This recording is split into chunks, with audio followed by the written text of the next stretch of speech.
Greetings, Fourth World Theory class. This week we're going to shift gears and offer alternative material for your consideration.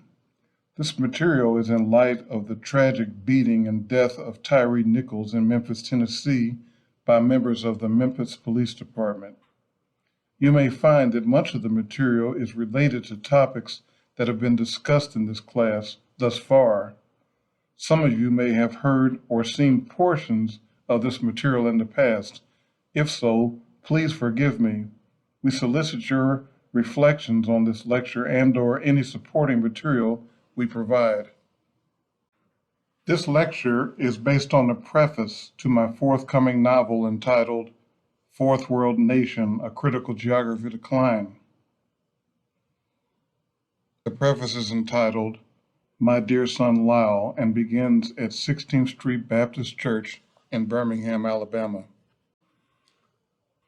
Adapted from a tribute given at his memorial services and contained in the foreword to Said I Wasn't Gonna Tell Nobody, the chronicled memoirs of James H. Combs' evolution as a theologian, Cornel West describes, quote, an exemplary figure in a tradition of a people who have been traumatized for 400 years but taught the world so much about healing, terrorized for 400 years and taught the world so much about freedom, hated for 400 years and taught the world so much about love and how to love, unquote.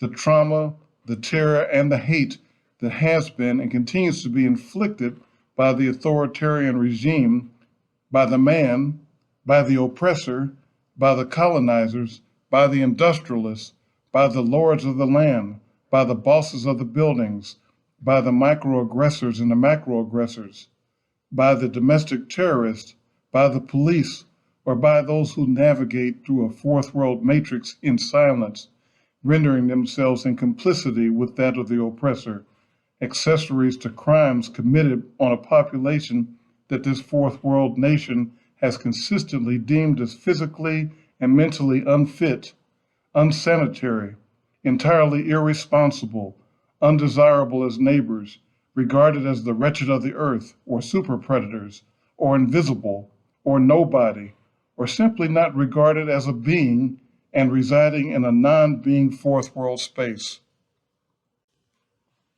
As we crossed 6th Avenue from Kelly Ingram Park and gathered beneath a blue Art Deco-inspired sign mounted to the church at the corner of 16th Street in the early evening of Monday, October 5th, 2015, I directed the group of students' attention to a vertical polished granite pilaster capped with a large circular bronze medallion.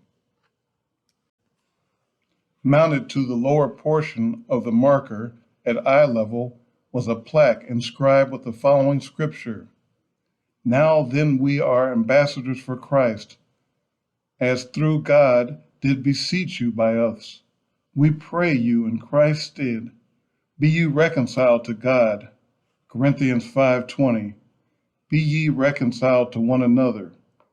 Is this where it happened? One of the students asked. Not exactly, I responded. It happened down there on the side towards the rear of the church. I began to stroll along the side of the building, citing historical facts to my 8 students: Craig Adams, Anna Garcia, Rob Rashke, Alex Thomas, Brian Brock, Zachary Isaacs, Molly Schultz, and Sheng Zhao. I was also accompanied by my colleague and co-director of our architectural field study, Dr. Karen Ketty. Bringing up the rear was my son Lyle, an 18-year-old high school senior. As we approached the rear of the building, I stopped and pointed to a modest, owned granite marker mounted on the ground adjacent to a basement window and close to the church. This is where it happened. This is where the bomb was placed and detonated. During the fall semester of each year, the Ball State University College of Architecture and Planning devotes an entire week to traveling throughout the United States and beyond. Field Trip Week is an intensive architectural field study program where students explore places and spaces under the direct supervision of their respective CAP faculty.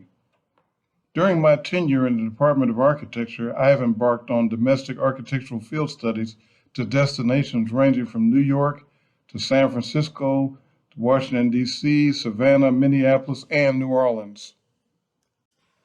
When grade school scheduling permitted, I would invite my daughter Chloe and or her younger brother Lyle to join me on my trips. Since the age of 4, Lyle had traveled with me and my various groups of students to several destinations, including, but not limited to, Growing Power in Milwaukee, Harlem and Central Park in New York, Muir Woods near San Francisco, the French Quarter in Charleston, the Baha'i Temple north of Chicago, over the Rhine and its Findlay Market in Cincinnati, and several trips to New Orleans, Louisiana. This photograph is of Lyle at the Findlay Market in Cincinnati, bringing back some plants for his mother. Each trip was grounded in my emphasis on topics of social and environmental justice. Thus, our destinations to cities, towns, and rural spaces have been organized accordingly. The Fall 2000 Southern Tour was no exception, as we were scheduled to travel to Cincinnati, Atlanta, Birmingham, the Auburn University Rural Studio, Selma to Montgomery, Seaside, Florida, New Orleans, Jackson, Mississippi, and Memphis before returning to Muncie. Through the years, Lyle had enjoyed and benefited greatly from participating in these trips. I benefited greatly from his presence, his curiosity, his energy, and his desire to be with his father. As a child, teenager, and presently as a young adult, Lyle is a nature boy. He was indeed a very strange, enchanted boy, whose interests and behaviors were consistent with the topics and theme of jazz standard made famous by Nat King Cole. Written in 1947 by George Alexander Aberle, known as Eden Abbas, who was inspired by nature myths and Leban's reform philosophies. Certainly unfamiliar with such movement, Lyle was born with and thus naturally and consistently exhibited such characteristics as they were and remain inherent to his soul. Together, we silently read the names of the 4 little girls who had perished in a violent act of anti-Black domestic terrorism as they prepared for Sunday school on the morning of September the 15th, 1963. From left to right, Addie Mae Collins, Denise McMayer, Carol Robinson, and Cynthia Wesley. Directly beneath each of the 4 names was a silhouette of a rose etched into the granite. We observed yet another scripture placed below the 4 roses. Ye thought evil against me, but God meant it unto good, to bring to pass, as it is this day, to save much people alive. Genesis 50:20. Located immediately to the right of the marker is a small stoop and a side door providing service access to and egress from the church. We heard an unlocking sound. The door slowly opened and a gentleman peered through the entry. He introduced himself to me, Dr. Ketty, and a group of students, and Lyle. Greetings, ladies and gentlemen. My name is Reverend Arthur Price, Jr. I am the pastor of this church. How can I help you this evening? Oh, thank you, Reverend Price, I replied. We are from Ball State University in Muncie, Indiana, and are visiting Birmingham as part of an architectural tour. I am Olin Dodson. This is my colleague, Professor Karen Ketty, and these are 4th-year architecture students from Ball State. Well, he responded, we certainly appreciate your interest in the history of our church, this community, and the significance of this moment in civil rights history. Right across the street there is the Birmingham Civil Rights Institute. Have you all had the opportunity to visit there as well? No, sir, I replied. Earlier today we were visiting Atlanta and have only been in Birmingham for a short time. We were coming here from the Negro Southern League Museum that just opened. I was involved in the design and construction of that project with architect Clay Dorsey, I added. We were just across the street at Kelly Ingram Park before we came here. Would you like to come in and see the inside of our church? Reverend Price asked. There's a small meeting going on downstairs, but I can show you all around a bit. That would be wonderful, Dr. Ketty replied. We would be honored. Well, come on in, said Reverend Price. I will take you all downstairs and show you exactly where the little girls were located when the bomb went off. There used to be classrooms and spaces for Sunday school down there, but now it is a kitchen area. As the students slowly but enthusiastically began to approach the door of the church, Reverend Price noticed that Lyle had been standing off to the side of the group. Young man, he said, why are you off to the side like that? Why are you not with the rest of the group? Before Lyle responded, I explained, oh, this is my son. He is a high school senior and has come along with us.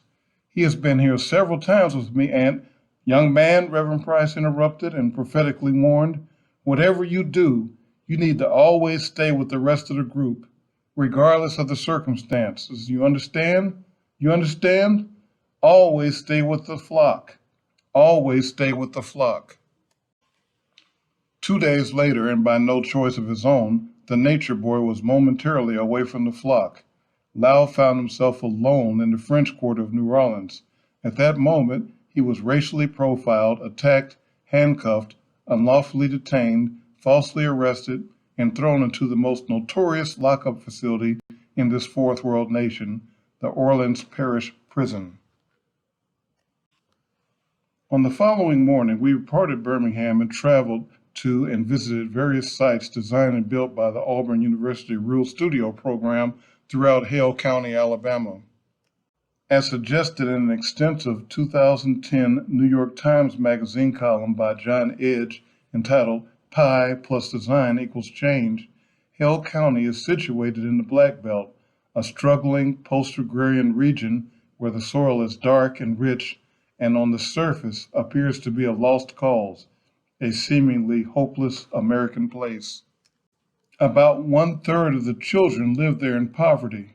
In 2002, the Birmingham News called the Black Belt Alabama's third world.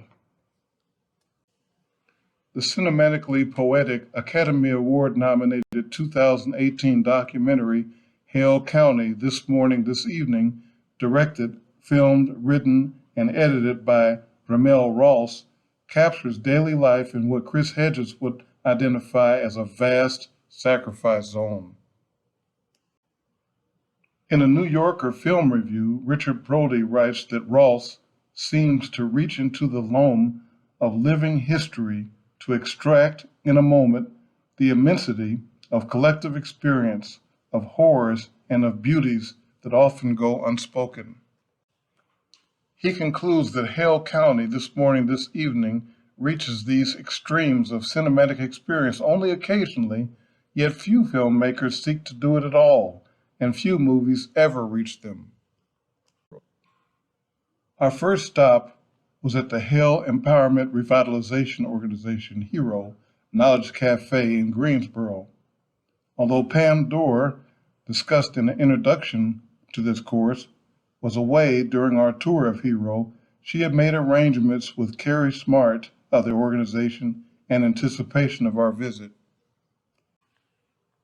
We toured several HERO projects nearby, including the Pie Lab, the Bike Lab, the Rotary Culinary and Textiles program sponsored by the Rotary Club International, and a community center building that had been gutted and was under renovation to house the HERO Youth Build program, GED graduation ceremonies, and other gatherings.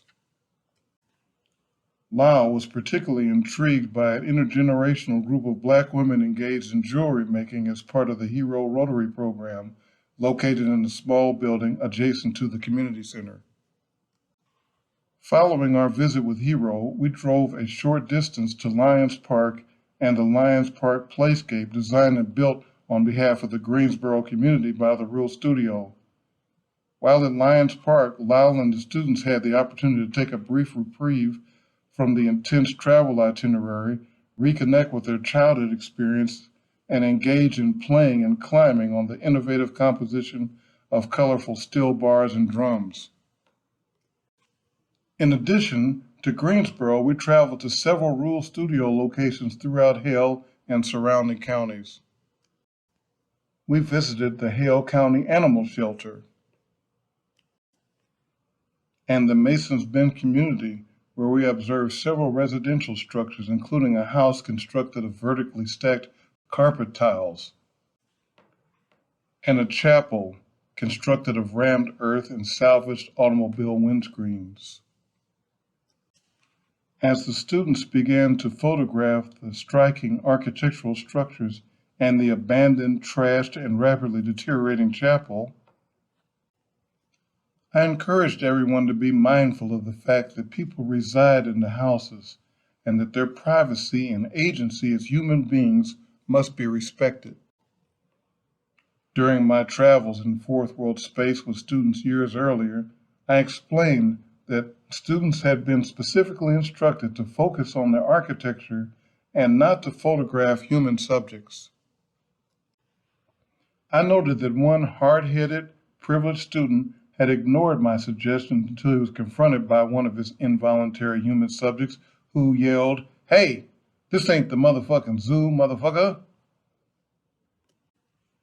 As we stood in the midst of unattended dogs, free-roaming chickens, and abject poverty, a space where access to potable water has been and continues to be uncommon, I discussed the altruistic devotion of the late Samuel Mockbee, the rural studio, and the complicated and at times questionable relationship between the work and its human subjects. The rural studio is internationally recognized for its social interventions and progressive design work in rural Alabama. However, some have been highly critical of an inherent savior complex manifest through a perceived manipulation and exploitation of low-income Black subjects. In an article entitled "The Paradox of Representation in Practice in the Auburn University Rural Studio" by Anna Goodman, she objectively concludes that the absence of confronting the structural systems that contribute to the extreme poverty present in Hale County limits the capacity and critical function of the program. The qualities for which the studio was initially praised have thus been the same elements that have destabilized its legitimacy over time. Currently, the rural studio's work is vulnerable to critique for both its representation of the poor and its implications with regard to the practical possibility of architecture to address inequity and prejudice. As I engaged in the critical discourse on the merits of and contention with the rural studio with Dr. Ketty and my architectural students, Lyle elected to engage in more casual discourse by befriending the dogs at Mason's Bend. Upon departing Mason's Bend, we continued our journey to various rural studio sites, including a collection of stunning designs by the rural studio at Perry Lakes Park, including a birding tower that had been built from a relocated and repurposed satellite tower, where bald eagles have been seen nesting in the Spanish moss-covered pines above the swampy Cahaba River. We visited the rural studio headquarters in the renovated Victorian-era white Morrissey House in New Bern, Alabama, where a series of innovatively constructed dormitories, pods of the supershed, housed the Auburn students. We toured the New Bern Fire Station, a handsomely innovative use of steel and wood designed and built by the rural studio.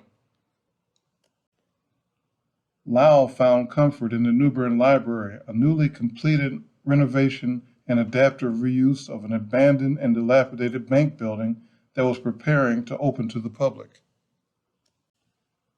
Finally, Dr. Ketty, Lyle, and the students enjoyed a late lunch with ridiculously large sandwiches at the New Bern Mercantile. During the afternoon of October 6, 2015, we drove from the Auburn University Rural Studio to nearby Selma, Alabama. We then approached the Edmund Pettus Bridge, named in honor of former Confederate Brigadier General, U.S. Senator, and leader of the Alabama Ku Klux Klan. As we were safely transported across the bottom chord of the arch-shaped racist superstructure, I pointed to the site of the Bloody Sunday Massacre, where Hosea Williams of the Southern Christian Leadership Conference, SCLC, John Lewis, chairman of the Student Nonviolent Coordinating Committee, SNCC, SNCC, and an organized mass gathering of unarmed, nonviolent, peaceful marchers were brutally attacked by state troopers, sheriff deputies, and unofficially deputized anti-Black vigilantes. Nearly 60 of the marchers were treated for injuries following the massacre. The late John Lewis spent the remainder of his life bearing scars resulting from the brutal attack with tear gas, horses, bullwhips, rubber tubing wrapped in barbed wire, and billy clubs, one that had fractured his skull. As historian, author, and writer Christopher Klein wrote on March 7, 2015, on the 50th anniversary of the tragic anti-Black event, around 9:30 p.m., ABC newscaster Frank Reynolds interrupted the network's broadcast of Judgment at Nuremberg, a star-studded movie that explored Nazi bigotry, war crimes, and the moral culpability of those who followed orders and didn't speak out against the Holocaust, to air disturbing, newly arrived footage from Selma. Nearly 50 million Americans who had tuned in to the film's long-awaited television premiere couldn't escape the historical echoes of Nazi stormtroopers in the scenes of rampaging state troopers. The juxtaposition stuck like psychological lightning in American homes, wrote Gene Roberts and Hank Kavanaugh in The Race Beat. Our journey continued east onto U.S. Route 80, named and sponsored from Virginia to California by the United Daughters of the Confederacy, UDC, as the Jefferson Davis Highway. We followed the infamous trek of the Selma to Montgomery March. Late in the afternoon, we arrived in Montgomery, where we visited several sites, including the Alabama State Capitol building with its brass star on the west portico, marking the location where an act of treason against the United States, Jeff Davis, stood to be inaugurated as the first and only president of the Confederacy in February 1861, where a century later, in January 1963, George Wallace stood at his inauguration and prophetically declared, "Segregation now, segregation tomorrow, segregation forever." I reference the prophetic nature of Wallace's declaration as we enter the third decade of the 21st century and find schools in the United States of America to continue to be as segregated as schools prior to the Civil Rights Movement. Directly across from the Capitol building, at the corner of what is now Dexter Avenue and Decatur Street, we strolled to the Dexter Avenue Baptist Church. Although students often appear somewhat indifferent, I had been perpetually amazed and perplexed at the proximity of the church to a state capitol building that has served as a monument to racism and institutional segregation for its entire existence. Nevertheless, I have been compelled to provide students, colleagues, as well as my dear son Lyle, the intellectual freedom and space to develop their own interpretations of historically significant places. Towering behind and to the south of the church is a modern two-faced facade of the Southern Poverty Law Center, SPLC. We gathered on Washington Avenue between the SPLC and the Maya Lin designed Civil Rights Memorial. Although Lyle had visited the memorial on several occasions, he always was intrigued with the gentle flow of water over the black polished granite asymmetrical table. As he gently glided his hands through the sacred water, I reflected on the footage of Rosa Parks engaging the memorial in a similar way in the Academy Award-winning documentary Maya Lin, A Strong, Clear Vision. Following our departure from Montgomery, we continued our journey deeper into the south along Highway 331 toward our evening lodging destination at the Holiday Inn in Defuniak Springs, Florida. As the Alabama evening sky transitioned into darkness, some of the students fell asleep. Others were engaged in quiet conversations. Lyle sat alone, captivated by his iPhone, indulged in escaping from reality through mind-numbing anime videos and games. I despise the video games for the stupidity, violence, and at times almost pornographic nature of interaction between characters. It would have given me great pleasure had I observed Lyle utilizing the technology at his disposal to learn more about the martyrs whose names were etched into the granite disk that he touched that afternoon, or the ever-growing list of thousands of martyrs whose names are absent from the memorial. I recall my first attempt at having the talk with Lyle. The conversation was initiated by my expressions of concern about his apparent lack of interest in the fact that we reside in anti-black space. His response was that although he appreciated and respected the places we traveled, the books and films I shared, and my genuine concern for his safety as a black youth in this toxic, hatred-filled, trigger-happy fourth world nation, he simply wanted to have the opportunity to be a kid and enjoy his childhood without the constant burden that knowledge of countless atrocities against black people carries. Although Lyle did not articulate his resistance in this precise manner, I clearly understood and have paraphrased the premise of his response. Less than 3 weeks prior to the Southern field trip on September 19, 2015, I had delivered a lecture entitled Justice or Just Us? The Perception of Policing in Contemporary America for an annual research conference in adult, community, and higher education at Ball State University. The primary mission of my lecture was to provide relevant information about actions to employ when interacting with law enforcement. However, on the day before the conference, an incident occurred and video was released capturing a group of Stockton, California officers slamming Emilio Mayfield, an unarmed teen, to the pavement, causing him to cry for allegedly jaywalking as he was trying to catch a school bus. Prior to the body slamming, the video exposed the lead officer who had repeatedly poked and struck the defenseless 16-year-old with a baton as an onlooker screamed, "He's a fucking kid!" With respect to the accepted abstract about actions to employ when interacting with law enforcement, in direct response to the Emilio Mayfield case and the countless cases that occurred before, I modified my presentation by proclaiming, "What difference does it make?" I repeatedly asked, "What difference did it make when?"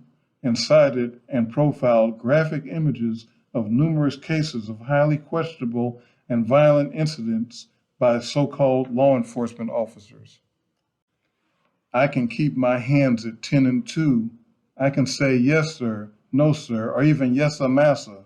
I can do all the things that my father taught me to do, or all the things that I taught my son to do, but it still did not keep a revolver from being pressed against my temple when I was a senior in high school, leaving me traumatized for life. As we continued through the darkness of the Alabama night, gazing into absolute blackness to my left and to my right, I tried to imagine how our ancestors managed to escape and navigate to the promised land through treacherous, swampy environments while being pursued as stolen property by the original law enforcement officers, slave patrollers. Various segments from the thousands of written narratives of escape from bondage came to mind, including but not limited to William Steele's Underground Railroad records, where he chronicled the fresh memories of black men, women, and children escaping to freedom from bondage. I recalled the narrative of Charles Gilbert, who had fled from Benjamin Davis, a notorious Negro trader in Richmond, Virginia during the 1850s.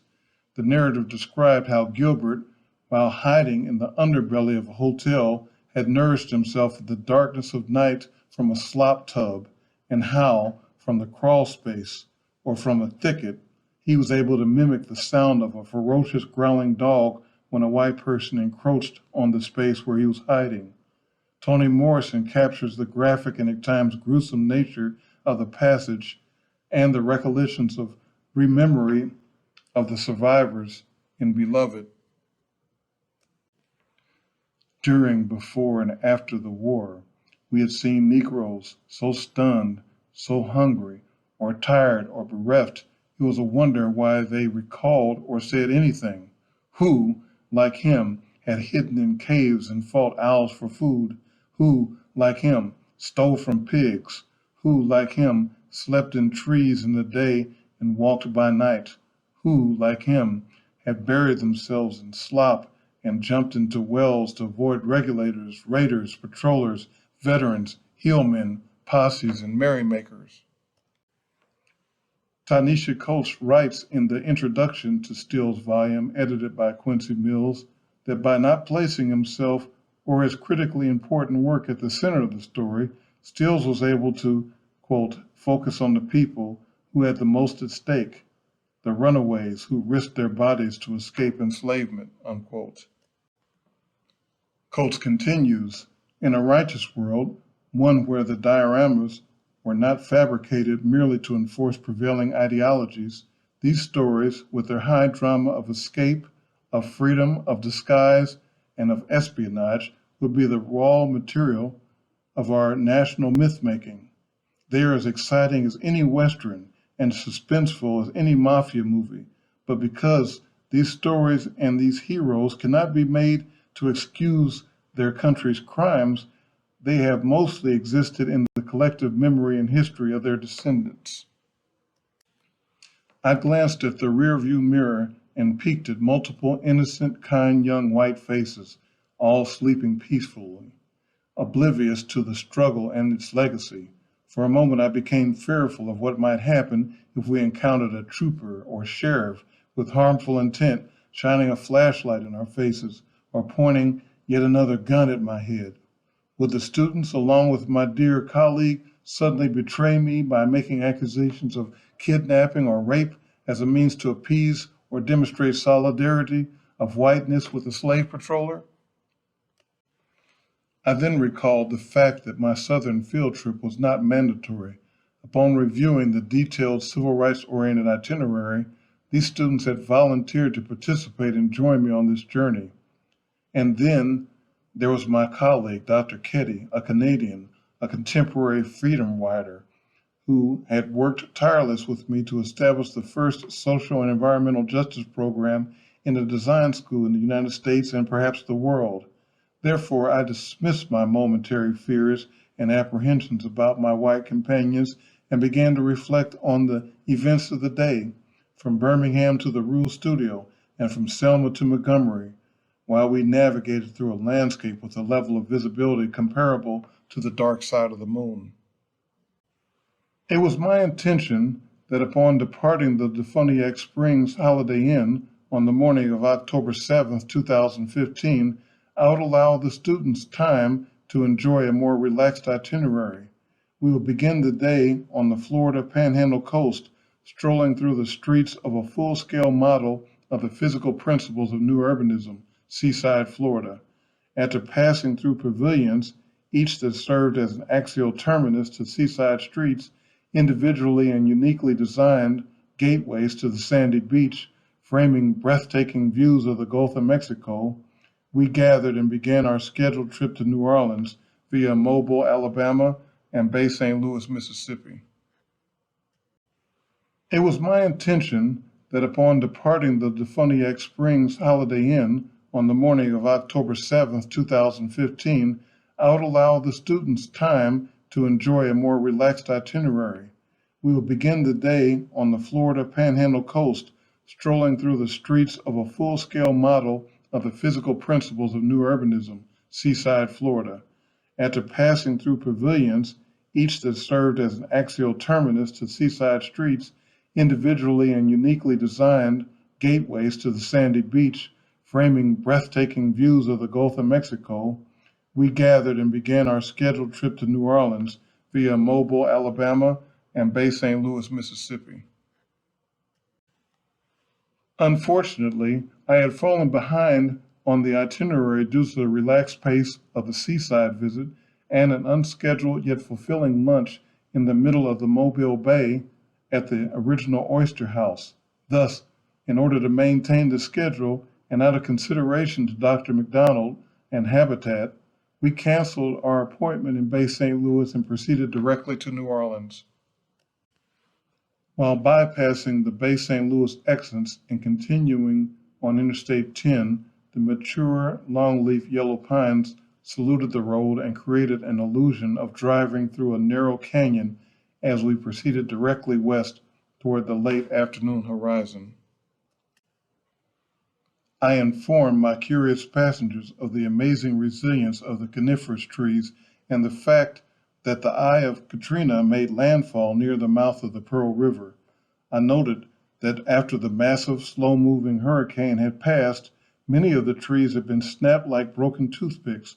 However, the surviving trees east of the river leaned sharply to the north, and the trees west of the river leaned sharply to the south. The itinerary for each architectural field trip is extremely detailed and contains addresses and contact information for each and every aspect and anticipated stop along the journey. The university is responsible and liable for the whereabouts of all traveling students and faculty members and maintains records of field trip itineraries in departmental files. Parents are also made aware of the trips, and each student is required to provide emergency contact information prior to being permitted to travel.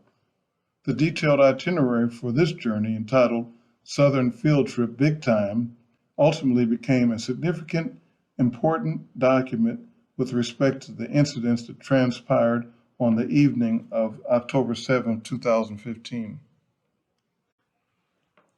An increase in the level of energy among Lyle and the students was clearly apparent as the New Orleans skyline came into view in the evening sky.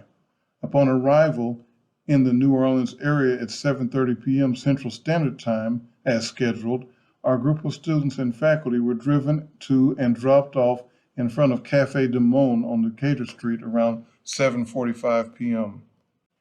Normally, we would park our university vehicles in a parking lot along the Mississippi River adjacent to Woldenberg Park, a linear riverfront green space and plaza on the former grounds of a portion of the Port of New Orleans, where over a span of nearly 3 centuries, our 9 being ancestors in bondage spent their entire short and miserable lives providing free labor to load and unload cotton, tobacco, sugar, textiles, guns, and ammunition, and the most precious cargo, black non-being bodies.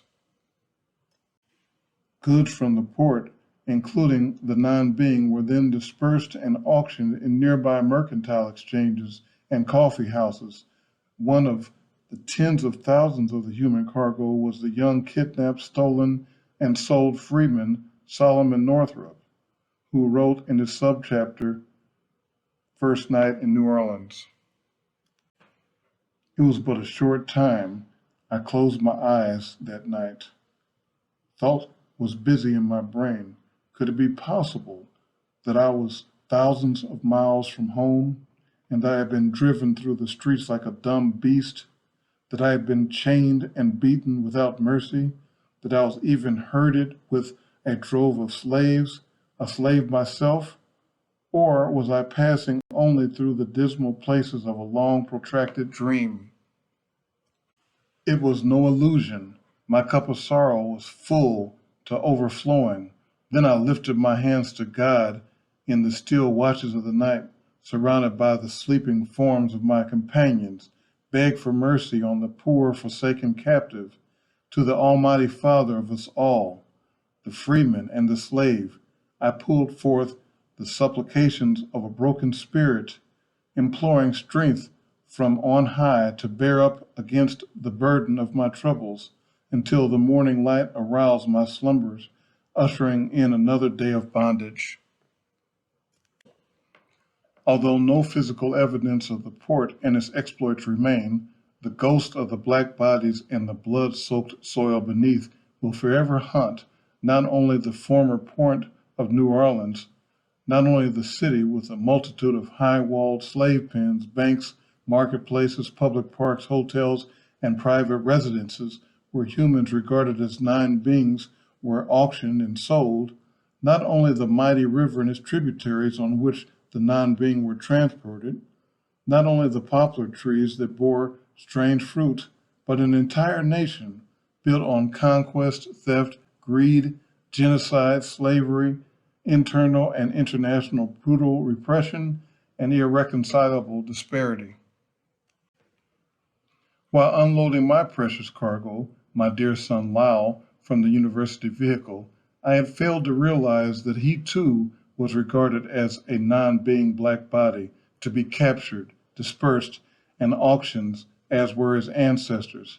I had failed to realize that after more than 1.5 centuries since so-called emancipation, far more than a century since the United States Supreme Court ruled against Homer Plessy, nationalized and normalized New Orleans, and the state of Louisiana Jim Crow laws, my dear son Lyle is constantly and perpetually under threat of being kidnapped and thrust into slavery and bondage, as am I. During a prior spring 2015 trip to New Orleans, we had encountered inflated and exorbitant parking rates at Woldenberg Park. Thus, I chose to park at the Hyatt Regency Hotel on Loyola Avenue in New Orleans. Regardless, Café du Monde has always been my initial welcome to New Orleans stop for my 22 field trips to New Orleans with Ball State students. Our two vehicles stopped momentarily on Decatur Street, directly in front of the open-air restaurant. This entire sequence of events was captured and recorded on video as Café du Monde maintained a plethora of security cameras inside and outside of the restaurant. I welcome everyone in New Orleans, provided Dr. Ketty, Lyle, and the students detailed instructions and directions to enjoy beignets and then walk through the French Quarter, where I and the student driver of the second vehicle, Brian Brott, would reunite with the group and transport everyone to the hotel.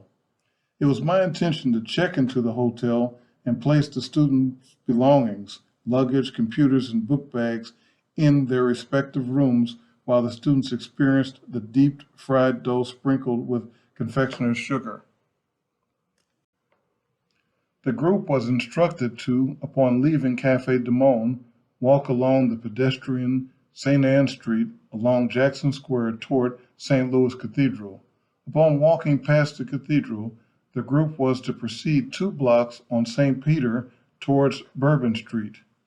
I made the fateful recommendation of directing the group to enter and walk through Pat O'Brien's, observe the beautiful interior courtyard space, then exit on the other side. The group was instructed to walk along Bourbon Street to Canal Street, where we would reunite and be transported to the hotel. I love beignets. My first experience with the pastries was while traveling to New Orleans with my dad at Café du Monde. The only thing I do not like is how the powdered sugar gets all over everything. Karen Ketty sat with me in the restaurant, and when she took my photo, I covered my face because I had white sugar all over my mouth. I noticed that many of the customers ordered coffee with their beignets. I preferred milk. I ordered 3 more, and when they arrived, I took a photo of the treats and shared the images on Snapchat with my friends and family at home. When we left Café du Monde, we crossed Decatur Street and began walking toward the cathedral as instructed by my dad. Strolling on the slate pavement as a group, I stayed by Karen Ketty's side. On our left, mounted to the wrought iron fence surrounding the park, illustrations by a wide range of artists were on display. In front of some of the displays were tables where artists were selling their creations on display as well as souvenirs. Other displays were simply placed on quilts, tarps, or directly on the slate pavement. Some of the areas were designated for fortune tellers, tarot readers, and musicians.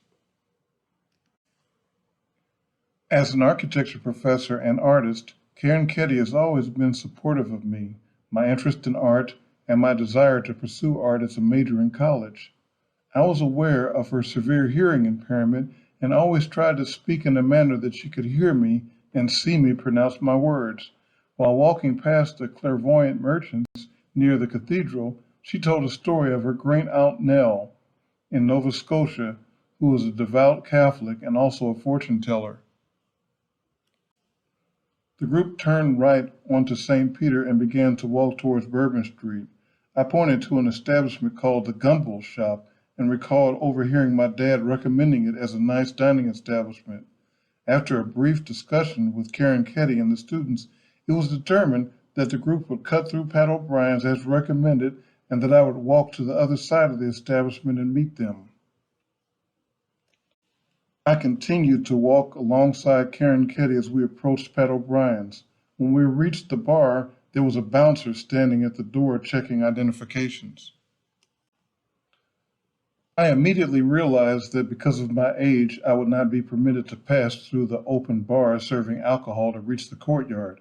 I wanted to see the fiery fountain that my dad had described, but I did not want to cause a problem.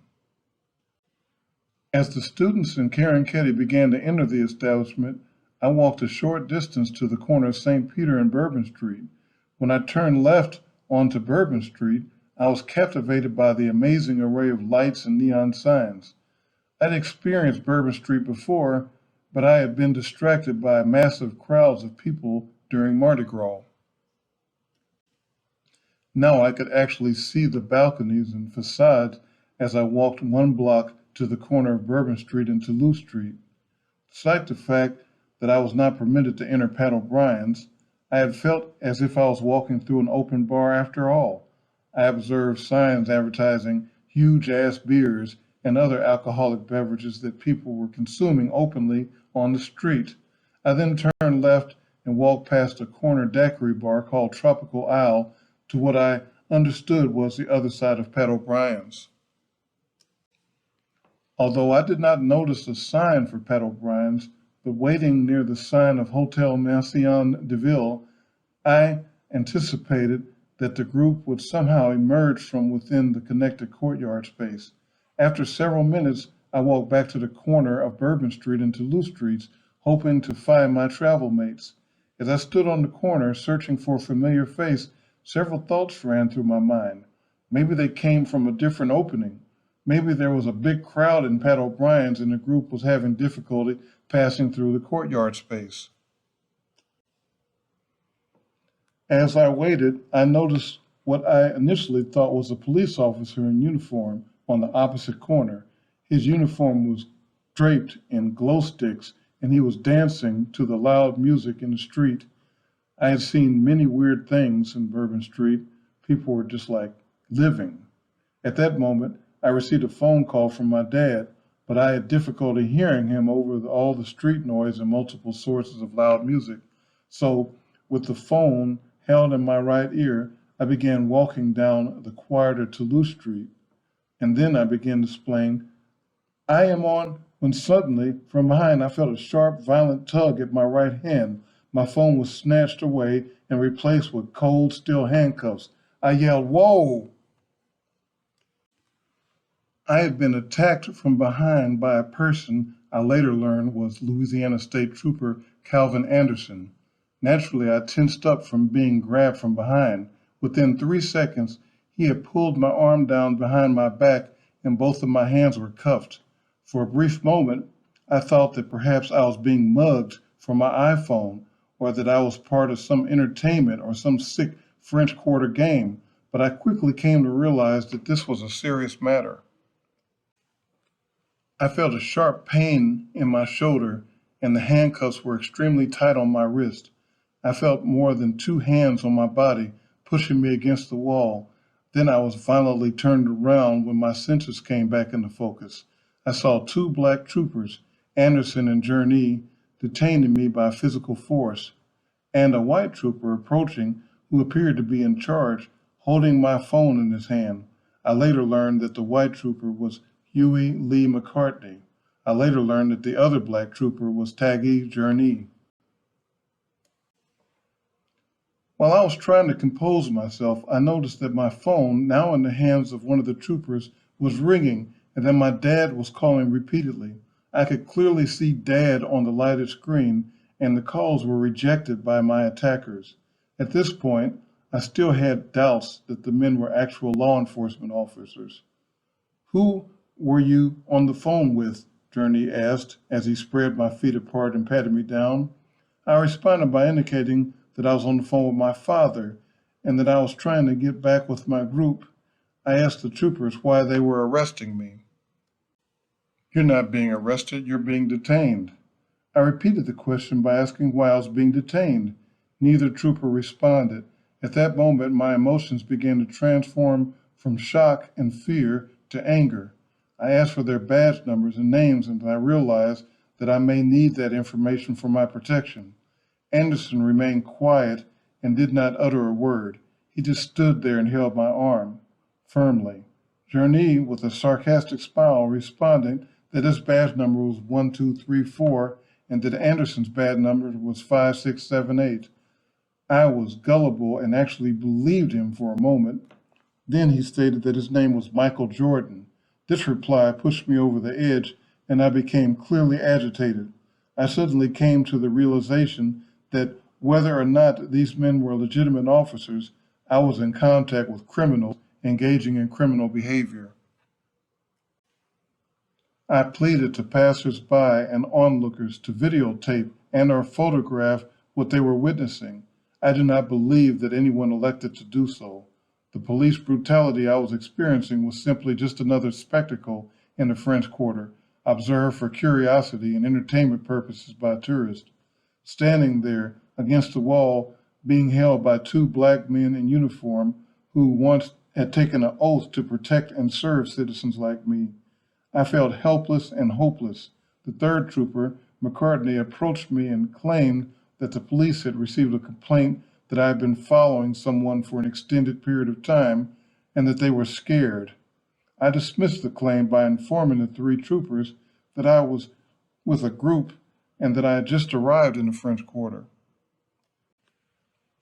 McCartney took my identification, checked, and found no warrants, priors, or criminal record. He then informed me that he was going to take my photograph and shine a light from what appeared to be a personal phone into my face. I refused to allow him to photograph my face, and I turned my head away from him. While continuing to be held by the black troopers, I attempted to bend over to prevent McCarthy from taking the photograph.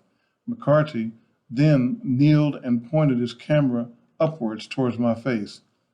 I lifted my knee as a means to block his camera angle. McCarthy then accused me of kicking him and immediately placed me under arrest for battery of a police officer. Trooper Anderson promptly tightened the handcuffs and grabbed the back of my shirt, pulling it against my throat. While I was aggressively escorted to the precinct, I was in pain, losing feeling in my fingers, and I was being choked by my own clothing.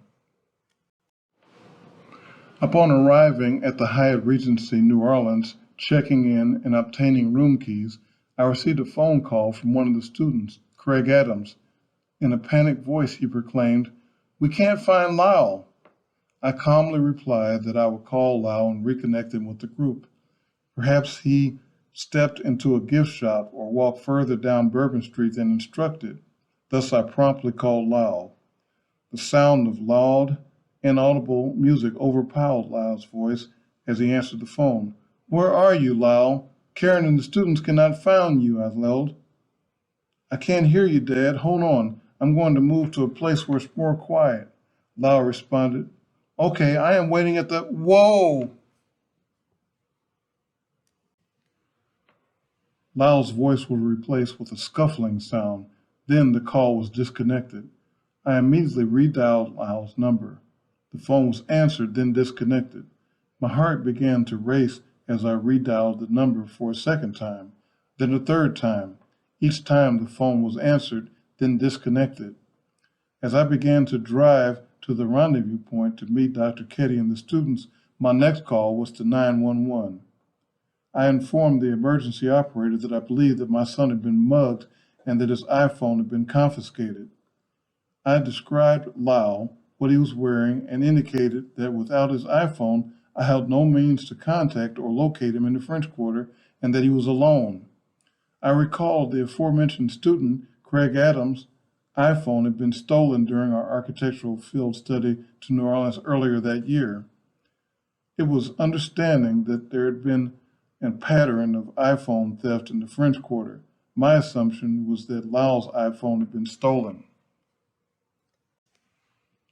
While communicating with the emergency operator, I arrived at the corner of Canal Street at Bourbon Street, where the group of passengers waited. The emergency operator asked if I wanted to issue a missing persons report.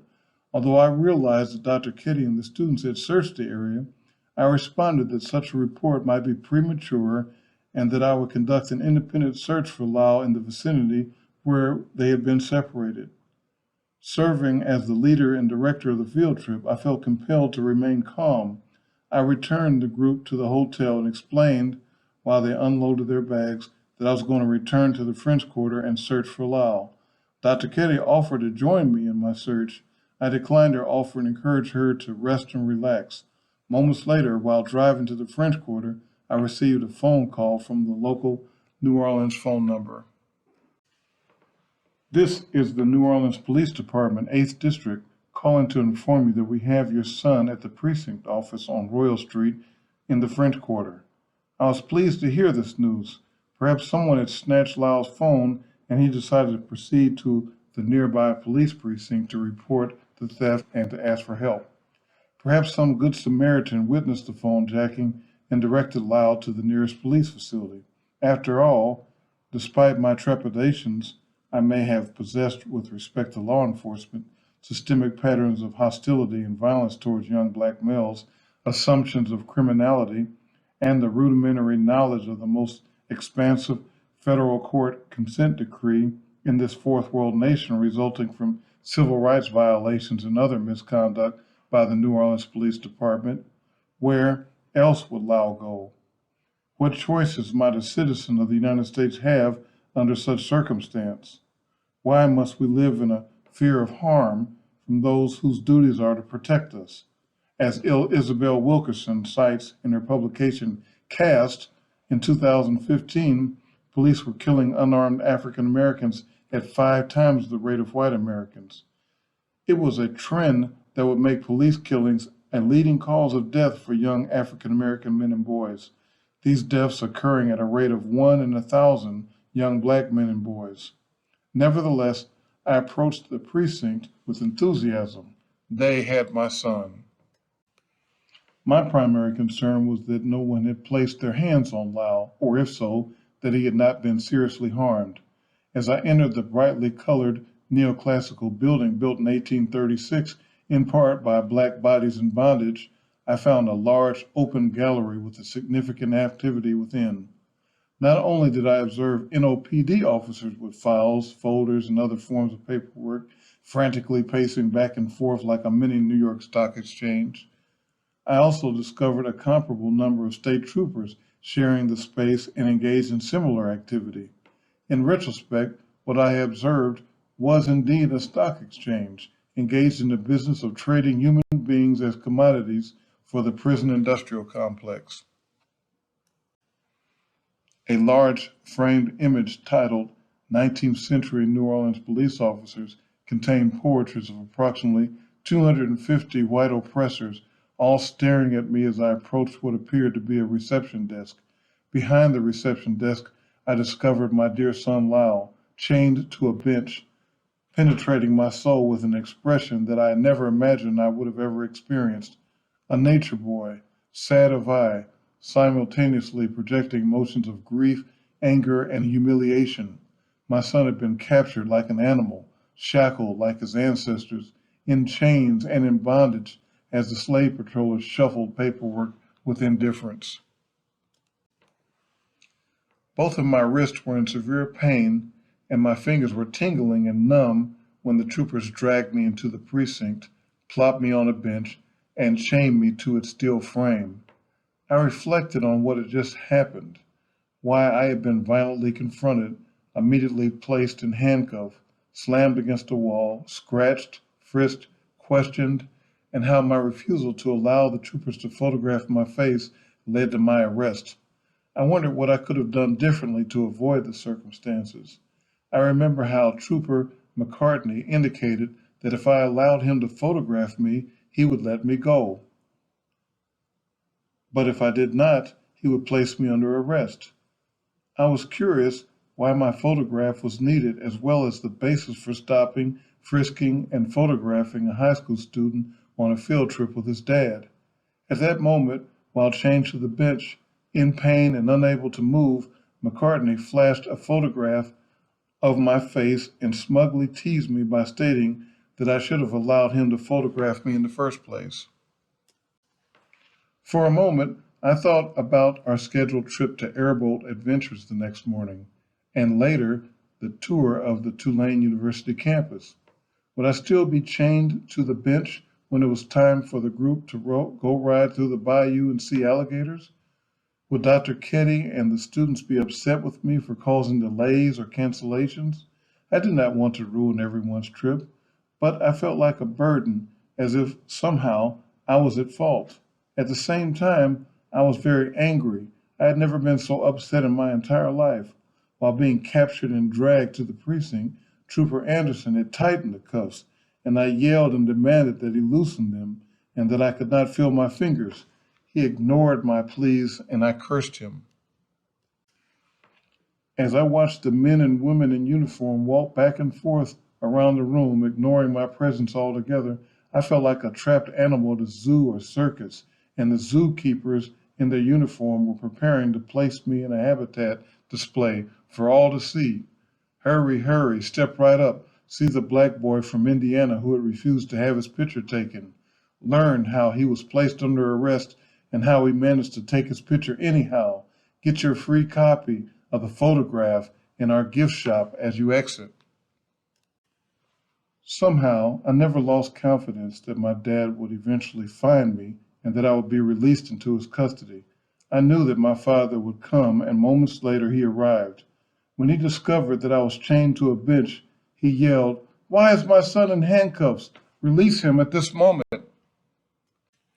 The troopers and police officers appeared to have little regard for his demand and continued their shuffling of papers and files as if he was invisible.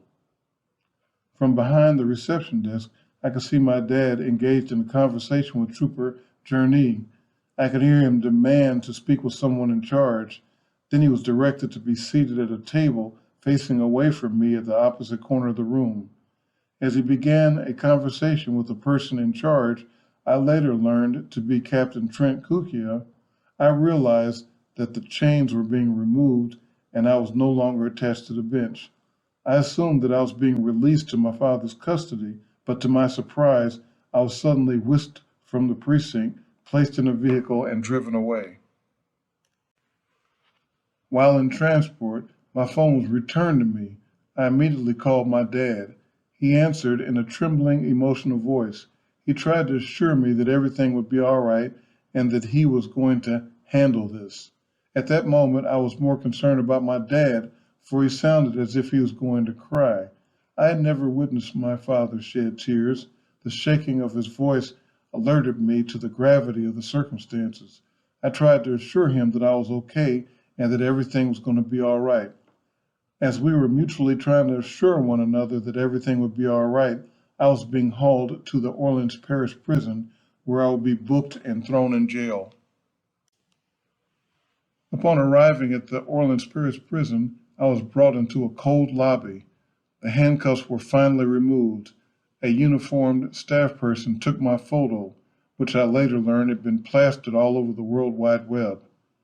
They also took my shoelaces, wallet, money, belt, sunglasses, phones, earbuds, and my Blistex. As I was seated on yet another bench, I was provided with a sweatshirt.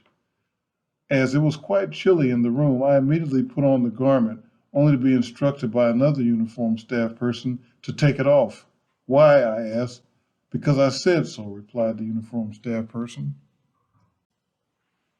It was cold, and I refused to remove the sweatshirt. The staff person responded to my refusal by suggesting that my attitude was the reason I found my way to the Orleans Parish prison. "I can see it in your eyes. You're angry," said the staff person. "Fine, take it," I dryly replied as I removed the sweatshirt and sat there shivering for approximately 4 hours. "Why is my son in handcuffs? Release him at this moment," I yelled. "Your son is under arrest for assault after we cuffed him," Taggy Journey casually replied from behind the desk as he processed paperwork without lifting his head. He suggested that my son had been observed following undercover plainclothes detectives who were engaged in a narcotics investigation. In a casual, nonchalant tone, he indicated that Lyle had been belligerent, violent, and that he kicked a member of their team. He smiled as he confirmed that. Therefore, he is going to jail. Why did you cuff him? I asked. My son wouldn't kick anyone. Come on, officer. I'm not an officer, Journey interrupted with a smug, sarcastic smile. You need to address me appropriately, Trooper Journey. Journey had succeeded triumphantly in agitating me, which clearly appeared to be his primary objective. You know, your attitude reminds me of those so-called black officer in North Charleston, I declared with a frustrated tone. What happened in North Charleston? Journey asked as he busied himself by repeatedly shuffling papers and forms with a posture that deliberately failed to acknowledge my presence as a human being. Oh, so you don't know about North Charleston? His smile returned as he replied by indicating, I only care about what happens in Louisiana. I need to speak to someone in charge, I demanded. I was directed to a seat at a small conference table on the opposite side of the room, facing away from Lyle, who remained handcuffed to the bench. After several minutes, I was joined by a person I understood to be in charge, Sergeant Kukia. My initial impression was that I was in conversation with a reasonable individual, and I explained the circumstances and indicated that I was a professor visiting New Orleans with a group of students and faculty. I indicated that we had just arrived in New Orleans and asked what information I needed to provide so that my son could be released into my custody. Kukia responded by affirming that my son was going to jail for committing battery against law enforcement. He noted that in many jurisdictions, battery is a felony, but in Louisiana, battery was just a misdemeanor. When Kukia added that he wished battery was a felony, I realized that I was wasting my time. He recommended that I kick my son's ass for behaving like that with law enforcement. He added that we had an officer down last year. What does that have to do with my son? I asked. Kukia frowned, rose from the table, and terminated the conversation by indicating that he had more important things to do. When I turned to watch the person in charge briskly walk away, I realized that my son had been removed from the bench and taken elsewhere. I again approached the bench, where I was informed that Lyle was being transported to the central lockup. I was handed a crumpled piece of paper and was told that I could find my son at the address provided, 2620 Tulane Avenue. As I stumbled from the New Orleans Police Department 8th District onto the French Quarter streets and proceeding to my vehicle, my cell phone rang, and to my surprise, Lyle called. I tried to assure him that everything would be all right and that I was going to handle this. At that moment, Lyle sounded as if he were more concerned for my well-being than his own. He tried to assure me that everything would be all right. Together and in solidarity, father tried to assure son, and son tried to assure father. I tried to maintain my composure as I navigated the New Orleans streets under the guidance of my GPS system. I arrived at the address provided by the slave patrollers on Tulane. This map was generated by the mobile device tracker on October 7, 2015. I found what appeared to be an abandoned building. As I parked and began to approach the dark building, I observed several individuals hanging around at what appeared to be a ramped, accessible entry. A sign was mounted to the facade indicating that the Orleans Parish Sheriff's Office, new inmate housing and release facility, was now located at 2880 Perdido Street. While returning to the darkness of my vehicle, I was solicited by a crew of male prostitutes. Clearly, I had been provided with an incorrect address, either deliberately or through gross incompetence. I drove for nearly an hour trying to find where the slave patrollers had taken my son. As I desperately drove through the New Orleans night, I feared for my dear son Lyle. I was familiar with the horrific reputation of the Orleans Parish prison. Mother Jones cited the OPP as a, quote, barbaric city jail, unquote, where after Hurricane Katrina, quote, thousands of inmates were abandoned for days in flooded cells without food, water, ventilation, or electricity. Some of them were standing in sewage-tainted water up to their chests, according to the ACLU.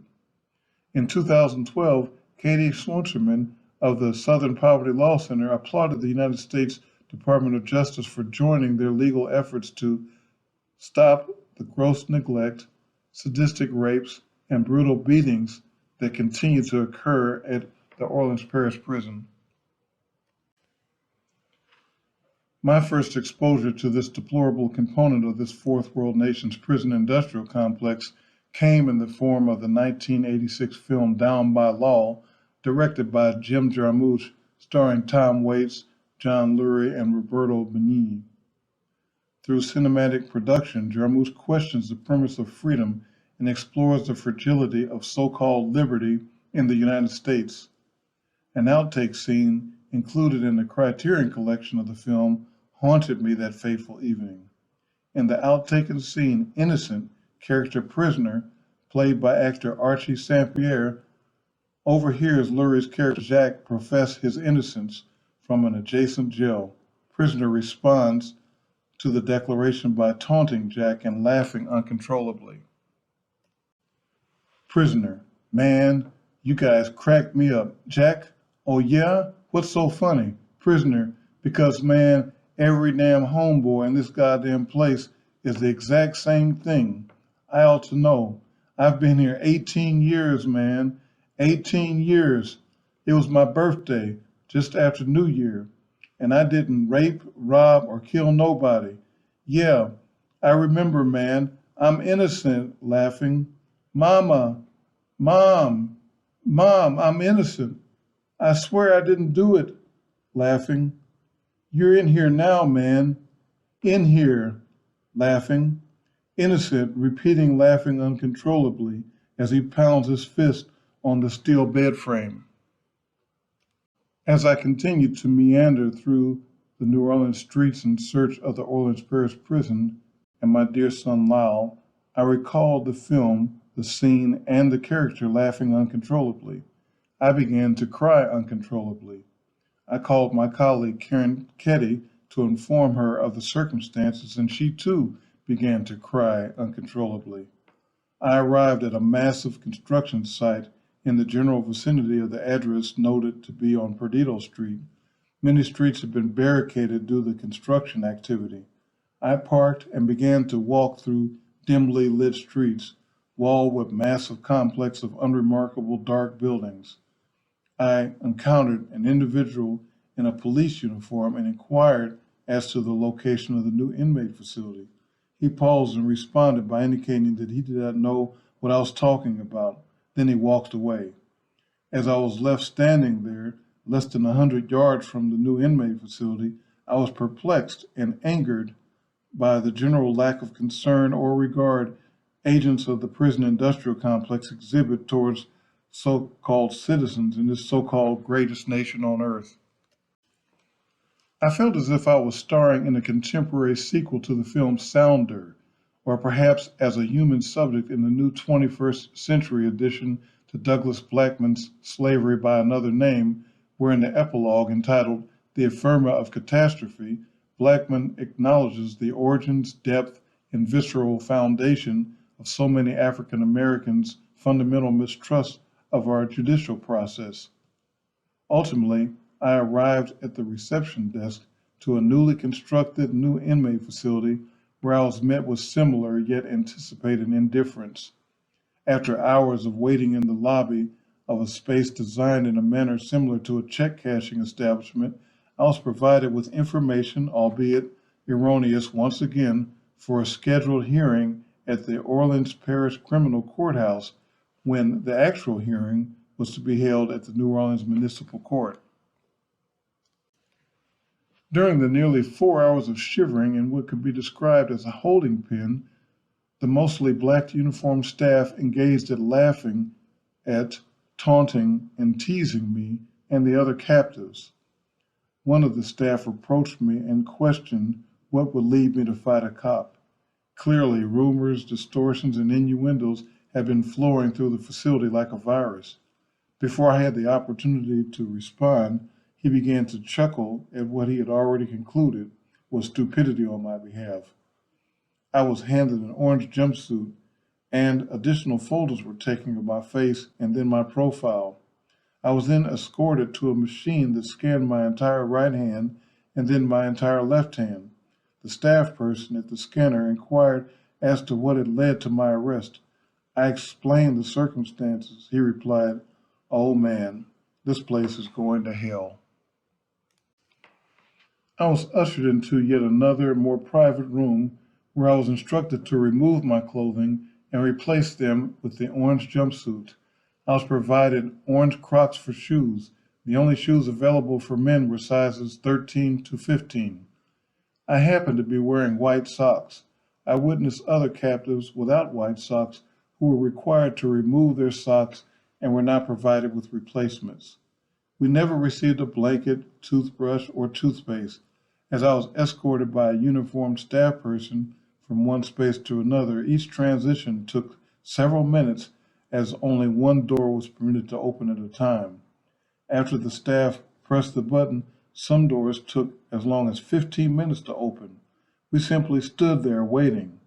As I waited, standing in an orange jumpsuit adjacent to the staff person, I reflected on the fact that our scheduled visit to Tulane University was in a few hours and how unlikely I will be able to see the campus. Each door closing produced a loud and disturbing echo that seemed to be designed to reinforce the fact that I was being punished. The facility appeared to be newly constructed, but it had already showed substantial signs of wear as if it had been built ages ago. Finally, we arrived at what was informed to me would be my jail cell. Nearly 10 hours had passed since I had arrived at the prison. The jail cell was smaller than a walk-in closet. A toilet and a bunk bed essentially occupied the entire space. I had only seen jail cells in movies and on television. However, the space I was entering was more compact than I ever imagined. The lower bunk was occupied by a man who introduced himself to me as Cole. I learned that he was a jazz musician, and I would guesstimate his age to be approximately 40. As I climbed to the upper bunk, I informed Cole of my name. He repeated my name and stated that one of his favorite pianists was Lyle Mays. I responded by informing him that my father named me in honor of Lyle Mays. Cole was pleased. He advised me that I was named after one of the baddest cats out there. "Lyle Mays is the real deal, man," he said. Cole and I chatted for a while. He informed me that he was a Muslim. I informed him that I was a high school senior and had class on Monday. Cole indicated that he had been in the lockup for several weeks over some trumped-up bullcrap and that he, like the majority of the detainees, was still awaiting trial. He advised me that he had diabetes and needed medication, but they had been denied medical attention and medication since his imprisonment. Shortly thereafter, he sat on the toilet and relieved himself in my presence. Cole complained that there had been no toilet paper and no warm water since his arrival. He reached for his bunk and pulled out a piece of paper that was a letter from his girlfriend to wipe his ass. As I tried to rest on the extremely uncomfortable upper bunk of the steel-framed bunk bed, I could not believe what I had just witnessed. I had difficulty processing the entire evening and how my life experiences had suddenly been altered. In addition to the soreness from the handcuffs and scratches and abrasions on my arm and shoulders, I was cold and had no blanket or sheets to cover my body. As I struggled to sleep, I complained of the chilly temperatures in the cell. Cole reached below his bunk and removed an article of clothing. He informed me that he had an extra jumpsuit, and he stood up and gently laid it over my body. I thanked him and drifted off to sleep. For as long as I shall live, I will never forget Cole's act of kindness. In a deplorable environment and in the midst of an appalling circumstance, Cole may have saved my life. Upon what seemed to be just moments later, I suddenly was awakened by clinging on the bars, being informed that I needed to get up and prepare for a hearing. Prior to finally falling asleep with the assistance of my cellmate, and with the exception of a brief nap while we had traveled in our vehicles to New Orleans, I had been awake since our morning in Defuniak Springs, Florida. While in prison, I had lost all sense of time and place. At 1:00 p.m., I was escorted to a waiting room and crowded into a space with several inmates, all dressed in orange jumpsuits. Our legs were bound with ankle cuffs. I recall standing in the room for approximately 1 hour as other inmates were added to our herd. We were informed by uniformed staff that there was a shortage of handcuffs, and as a result, we had to be bound together. Our right hand was shackled to another inmate's right hand. I had to cross my right hand over the inmate's chest as we gathered for attendance to be taken. One of the inmates marked absent was John Green, despite the fact that he had been present in the prison. I was perplexed by the absence, for he had been physically present throughout the entire ordeal. Along with 11 others, I walked to and boarded a ragged, dirty van with holes in the seats and electrical wires dangling and scratching several of the passengers. Navigating in ankle cuffs was slow and difficult, particularly while being handcuffed to a man that I later learned had been arrested for attempted murder as a result of a stabbing incident. Yes, I have repeated later learned several times simply due to the fact that I later learned. I also later learned that life is not fair and I am seen as a commodity in the eyes of many. We were unloaded like cargo and herded into what appeared to be the rear loading dock of the New Orleans Municipal Court. We were then shuffled into a large courtroom and directed toward the dock rolls, facing the bench from the side where we were all seated, like a stable of commodities labeled in orange packaging, arranged in a composition to be processed, auctioned, and sold to the highest bidder. Moments later, I saw my dad, Dr. Ketty, and the students enter the courtroom and be seated in the gallery of the room. My first inclination was to pretend that I did not see them, for I was embarrassed and ashamed of my predicament. I also feared that if I acknowledged the group, even with a simple nod, I might somehow undermine the case against me. Thus, I simply sat there, staring at a collection of tattoos on the neck of one of the white male captives among the many black men in orange jumpsuits. Then, a uniformed staff person shouted, "All rise!" Everyone in the entire courtroom stood as the judge entered the room like a god and sat in his elevated, high-backed chair facing his courtroom. It had been recommended by a friend that I bring the entire group of students and faculty to the hearing. Perhaps if I was able to demonstrate that my dear son Lyle had been among a group of white students from Indiana when he was arrested, the racist court system would exhibit a degree of mercy in its rulings. After wasting significant time passing through metal detectors and confusion at the Orange Parish Criminal Courthouse resulting from incorrect information given by incompetent and careless Orleans Parish prison staff, we finally made our way to the New Orleans Municipal Court. Upon entering the courtroom, I was alarmed to discover my son among a group of shackled detainees in orange jumpsuits. As we were seated in the center of the courtroom, I observed yet another division of the punishment industry's human stock exchange. We were spectators in a three-ring circus with a multitude of individuals pacing back and forth, to and from, shuffling papers and folders, whispering to one of them. laughing, joking, shaking hands, and making deals. The participants froze momentarily as the ring barker announced, "All rise." As everyone stood in silence, an older white male, black-robed judge casually entered the room and sat on his throne.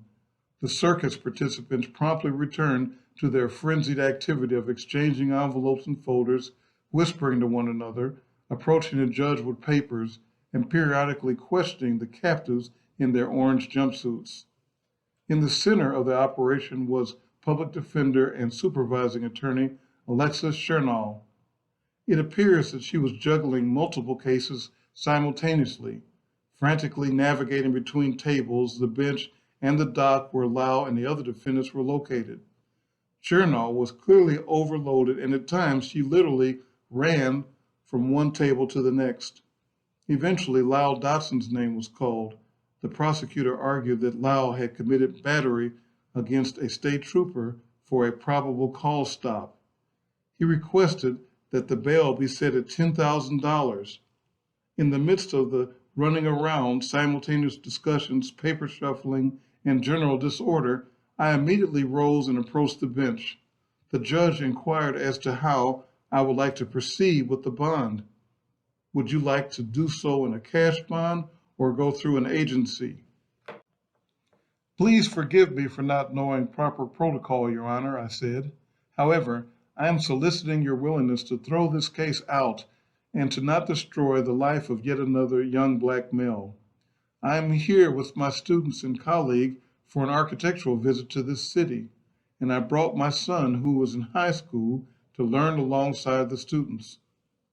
I pointed to the group of students and faculty seated in the gallery of the courtroom and began to explain what happened in the French Quarter when Public Defender Chernal interrupted and advised that the judge did not have the authority to dismiss the case in the hearing. She noted that only the district attorney can make such a ruling in Louisiana, and that this hearing was simply for Lyle to plead guilty or not guilty. Despite her role in the circus, I somehow felt a sense of genuineness in her presence and body language. The judge engaged in a conversation with the group of students. He was presumptuous as he lectured the group and advised them to, quote, behave while visiting the French Quarter and New Orleans. The judge delivered the presumptuous speech by recollecting the fact that once he attended the University of Alabama and that he knows how college students like to party and get in trouble. After a brief exchange with the prosecutor and public defender, and upon learning that Lyle was a high school student, the judge reduced the bail to $1,000. Lyle pleaded not guilty to the charges. Nearly 10 hours later, following lengthy delays resulting from an alleged lockdown, my dear son Lyle was released from the Orleans Parish Prison. Dr. Ketty and I had been waiting for hours outside the new inmate facility. Periodically, throughout the evening, we had inquired as to the status of Lyle's release, for we had been advised that he would be released no later than 8 p.m. On one occasion, we approached a uniformed staff person behind a glass wall of the new inmate facility. I asked if she could provide an update. She indicated that she would check, and she walked away. We returned an hour later, found the staff person laughing and joking with her prison industrial complex colleagues. We inquired as to what she was able to learn of Lyle's status or whereabouts. She responded by indicating that she had forgotten to check on him and noted that he may not be released until 6 a.m. Lyle Dotson was finally released at 1:30 a.m. on October 9, 2015.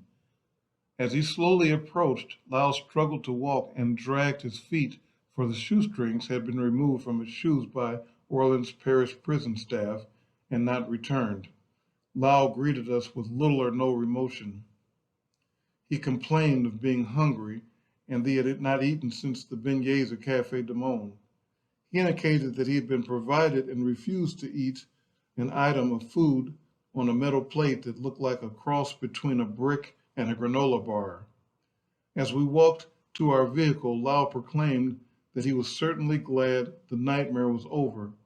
Unfortunately, and unbeknownst to Lyle, the nightmare was just beginning.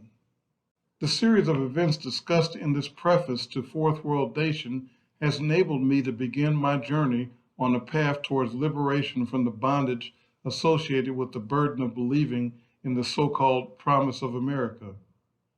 We have been raised and conditioned to accept the premise of American exceptionalism, and an inherent and perpetual struggle constantly tugs at our indoctrinated minds.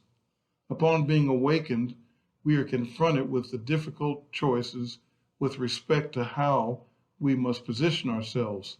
Some, like the two Negro slave patrollers who attacked Lyle, tend to, as Paulo Freire argued in his publication, Pedagogy of the Oppressed, adopt an attitude of adhesion to the oppressor.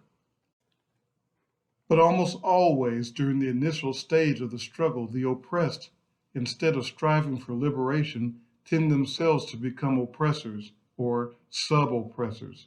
The very structure of their thought has been conditioned by the contradiction of the concrete existential situation by which they were shaped. Their idea is to be men, but for them, to be men is to be oppressors. Others have chosen to simply give up and engage in nihilistic approaches to life by residing outside formal structures, when in actuality, this fourth world nation's prison industrial complex benefits greatly from their presence. And still, others have chosen to exercise exent and live elsewhere, perhaps in exile or as expatriates, only to realize that they have merely abandoned one anti-Black space for another. James Baldwin began writing Another Country while residing in Greenwich Village. Prior to publishing the book, he had lived in Paris and later Istanbul. In the novel, he summarizes an understanding of law enforcement through a juxtaposition of privileged and underprivileged characters. The truths contained in Baldwin's writings remain universally prevalent among oppressed populations. Policemen were neither friends nor enemies. They were just part of the landscape, present for upholding law and order, and if a policeman, for she had thought of them as not being very bright, seemed to forget his place, it was easy to make him remember it. Easy enough if one's own place was more secure than his, and if one represented or could bring to bear a power greater than his own. For all policemen were bright enough to know who they were working for, and they were not working anywhere in the world for the powerless. We chose not to adhere or accept, not to flee, nor to give up. We chose to fight.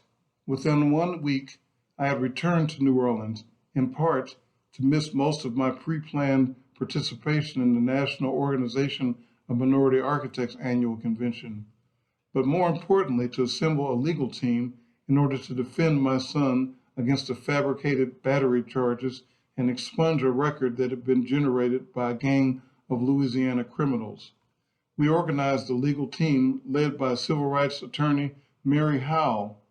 As an activist, she devoted tremendous energy towards navigating us through the wretched, corrupt political and legal landscape. On our behalf, she secured a private investigator, organized a team of attorneys for defense and expungement. Unfortunately, and contrary to my recommendations, the private investigator, Emily Beasley, followed the erroneous police reports while attempting to obtain video footage of the violent encounter and false arrest. Precious time was lost, and much of the surveillance camera video, including our visit to Café du Monde, had been either erased or overwritten by the time the establishments were approached. Nevertheless, significant footage was discovered. In late December of 2015, we received a call from our legal team indicating that the so-called battery charges against Lyle had been dropped. The criminal defense attorney, John Reed, was concerned as to why we were not excited about the outcome. We thanked him for his service and indicated that despite the fact that we were pleased, the charges should not have been presented in the first place. We promptly shifted our focus to expungement, and Lyle and I traveled to New Orleans once again. While visiting New Orleans to meet with our legal team, I contacted Airboat Adventures and solicited their willingness to honor our previously purchased Bayou tour through the cypress swamps. As part of the fateful October journey, we had tickets for the swamp tour but were unable to participate, for Lyle had been imprisoned. Airboat Adventures kindly accepted my proposal, and thus Lyle finally had the opportunity to enjoy the unique and fascinating physical environment and take a reprieve from the misery. We then met with Reed's associate, civil rights attorney William Billy Southern, a frequent contributor to The Nation and author of an extremely disturbing assessment of the aftermath of Hurricane Katrina in his book, Down in New Orleans, Reflections from a Drowned City. Southern was quite familiar with the conditions of the Orleans Parish prison and very empathetic in his service to Lyle. In the chapter entitled Left to Die, Southern wrote of the former death row inmate Dan Bright, exonerated, who, like thousands, was being held in a cell pretrial after yet another highly questionable stop and arrest. When he was brought to the OPP, he heard from guards and other inmates that police were arresting everyone they found on the streets that night on any basis in order to clear the street in advance of the storm. Worse, he found out that there was no way for him to get out because by the following morning, the bail bondsmen, the judges, and the lawyers had all closed shop and evacuated. He figured that he would have to wait out the storm. He was housed in Templeton 3, a section of the central lockup with two open tiers, one stacked above the other. On Saturday night, he and the other prisoners heard wind whipping around outside. The following morning, when they awakened, the water had begun rising in Templeton 3, and Dan heard yelling from the men below on the lower tier. The guards were gone. The only inmate whose cell was not locked was a tier rep who went down to the first floor to try to pry the cell doors open with a mop wringer. Dan and his cellmate took turns kicking the bottom of their cell door until it bent out enough from its hinges to allow them to squeeze out underneath it. It took an hour of constant work. Each of the men in the other cells did the same. As people escaped from their cells, they helped others get out, including those in the rising water on the first tier. By the time Dan got downstairs, the water was chin deep, and people in the lower tier cells were climbing on their beds, hollering for help. He said that they sounded like kids screaming. The inmates attempting to open the doors would take turns holding their breath and going underwater to pry up the cell doors from the bottom. Dan recalls that there were, quote, a bunch of guys whom they couldn't free, and that one older man had a heart attack and just lay motionless on his bed. He still doesn't know what happened to these men. Southern was successful in his expunging Lyle's unjust criminal record. However, it is understood that there will always be an unexpungible Federal Bureau of Investigation FBI file resulting from the unlawful actions of the Louisiana State Police against my dear son. It is critically important to acknowledge that friends, family, colleagues, and former students made monetary contributions to help offset the significant expenses associated with the criminal defense and expungement. Following the expungement, I offered Lyle the choice of whether or not to pursue legal action against the Louisiana State Police. He was given several months to make his decision. Lyle was encouraged by some and discouraged by others, for it was suggested that suing the Louisiana State Police was an exercise in futility.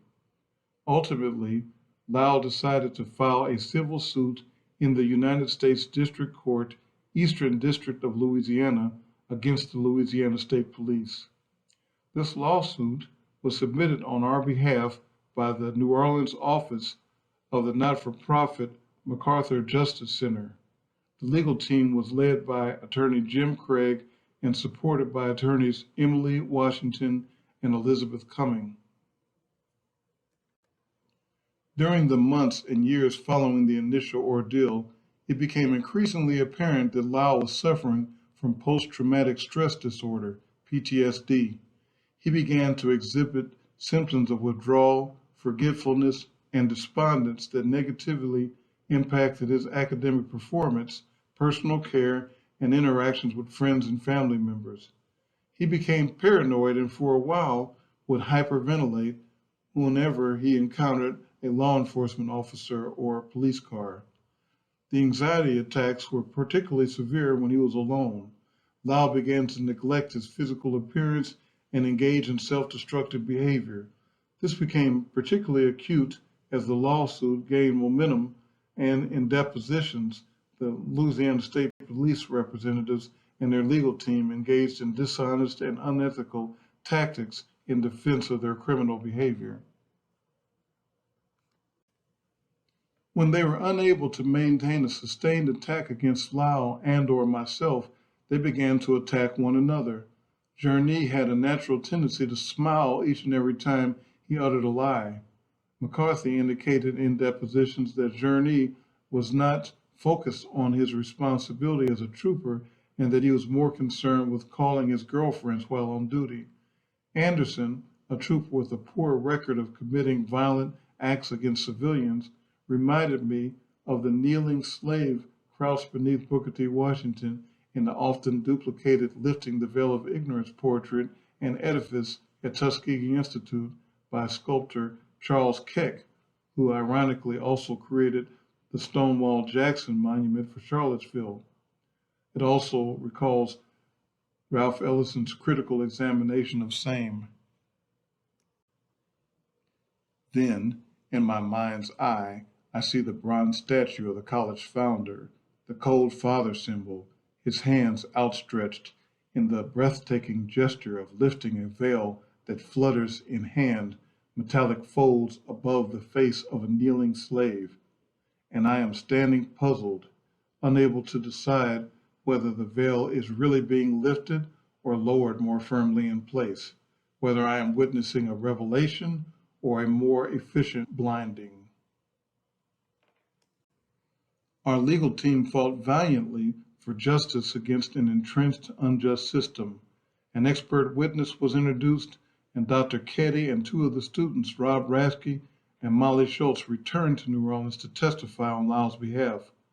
The all-white, taxpayer-supported legal defense firm, Burgess and Tankersley, represented by Gregory Fahrenholt and Andre Galdine, endeavored to exclude, among other critical information, my detailed field trip itinerary. This successful move was designed to characterize Lyle as a criminal who had been alone in the French Quarter for an extended period of time, and that he must have developed a relationship with a local drug dealer.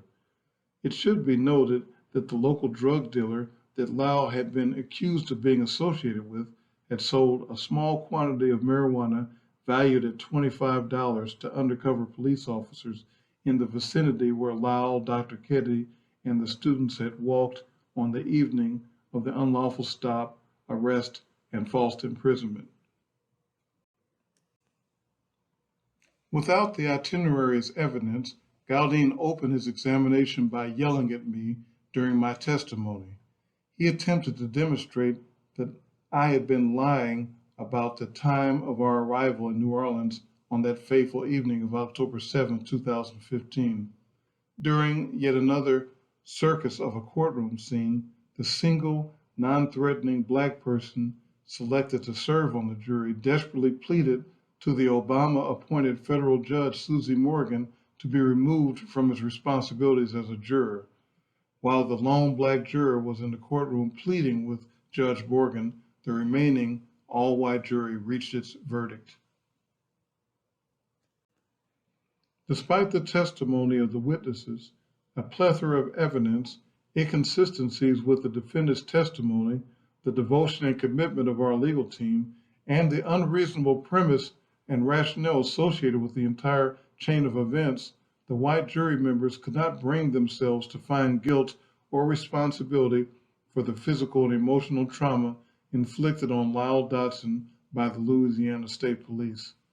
After a 4-day trial, the jury only found that defendant Huey McCartney had violated Lyle's Fourth Amendment rights by, quote, continuing to detain plaintiff after any reasonable suspicion to stop had dissipated, unquote.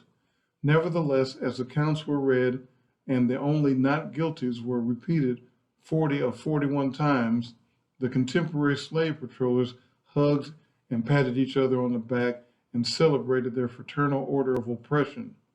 Our legal team was devastated by the outcome. Tears were shed. Lyle tried to comfort the team by simply offering that it was okay.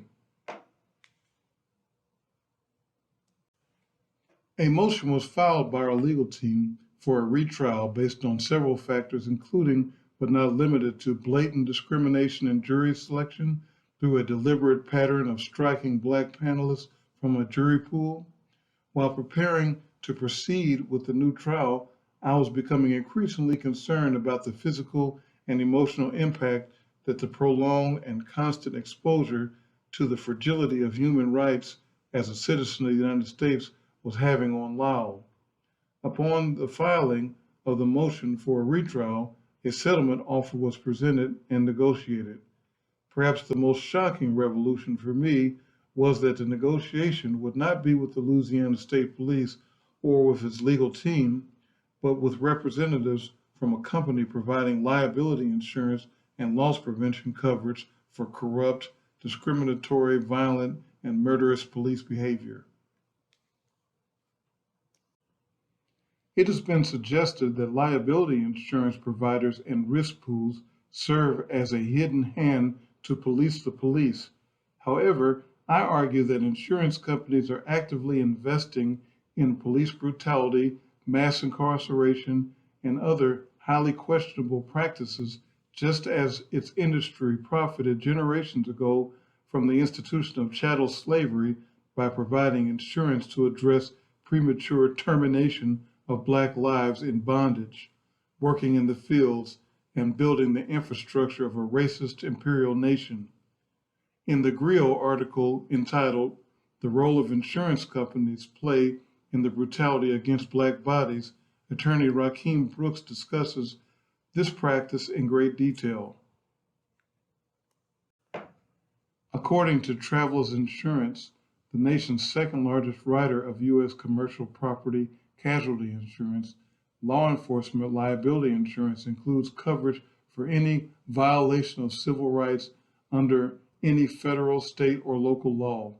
This includes violations of a citizen's essential rights under the Constitution.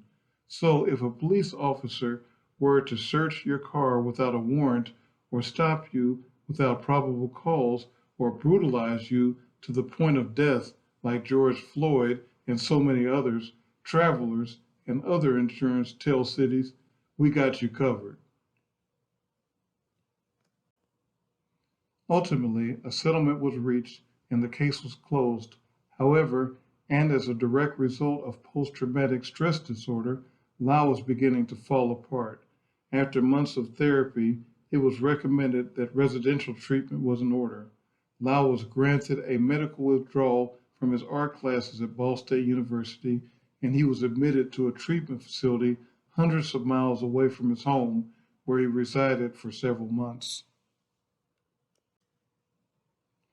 Anthem Insurance Company, an organization that had boasted $3.75 billion in profit during the year of Lyle's residential treatment for PTSD resulting from police brutality and false imprisonment, repeatedly denied all coverages for the treatment. The denial correspondence supported the premise that the residential treatment was not necessary. Anthem indicated that such service can be, quote, medically necessary for those who have a mental health condition that is causing serious problems with functioning, being impulsive or abusive, very poor self-care, not sleeping or eating, avoidance of personal interactions, or unable to perform usual obligations, unquote. The person must be willing to stay and participate and is expected to either improve with the care or to keep from getting worse. Yet the $75,000 in residential treatment to help Lyle with the above was determined to be not necessary by Anthem. Additional financial resources were essentially wasted on legal fees in an unsuccessful attempt to dispute the denied claims.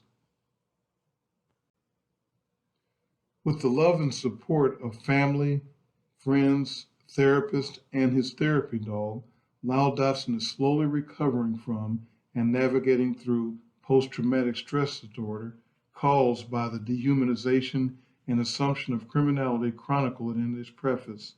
The Nature Boy has grown to understand what it means to reside in anti-Black space while endeavoring to maintain a semblance of quality of life in what Isabel Wilkerson refers to as shape-shifting, unspoken, race-based caste pyramid that is the United States of America.